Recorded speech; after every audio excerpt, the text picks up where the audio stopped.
از سخنان مردم امان نیست. انسان هر جایی باشد، به هر سطح زندگی برسد، چه عالم باشد یا جاهل، یا رئیس باشد یا کارگر، مشهور باشد یا عادی، صالح باشد یا فاسد، یا اینکه زیبا باشد یا که زشت، بلند قد باشد یا که کوتاه قد، یا که ثروتمند باشد یا کمبغل، از سخنان مردم در امان نمیماند. این طبیعت زندگی است. مردم همیشه میگویند، تعریف میکنند یا تنقید، ستایش میکنند یا مذمت، لیکن هرگز به گپ مردم زندگی خود را بستن لازم نیست. حتی خداوند که آفرینده آسمان ها و زمین است، بندگان ناآشنا و جاهل با خداوند نیز حرفهای نادرست میگویند.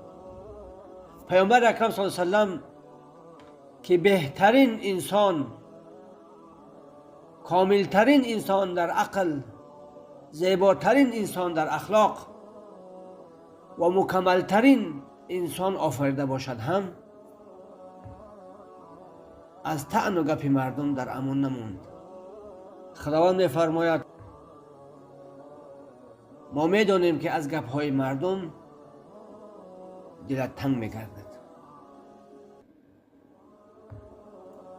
این آیت نشانه است که حتی دلهای بزرگ نیز به گپ مردم میتند، اما فرق در آن است که آنها صبر میکردند، با عقل مناسبت مینمودند، حرف مردم را راه بلد زندگی نمیگرفتند.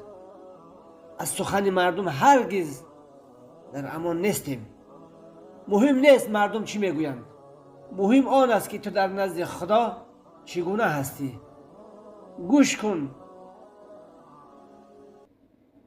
بفهم، ولی دلت نگیرد.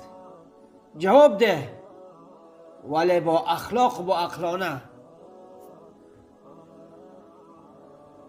حقیقت زندگی این است. اگر پیامبر اکرم صلی الله علیه و سلم از گپ مردم خلاص نبود، پس ما انسان‌های عادی چگونه میتوانیم از آن گریزیم؟ صبر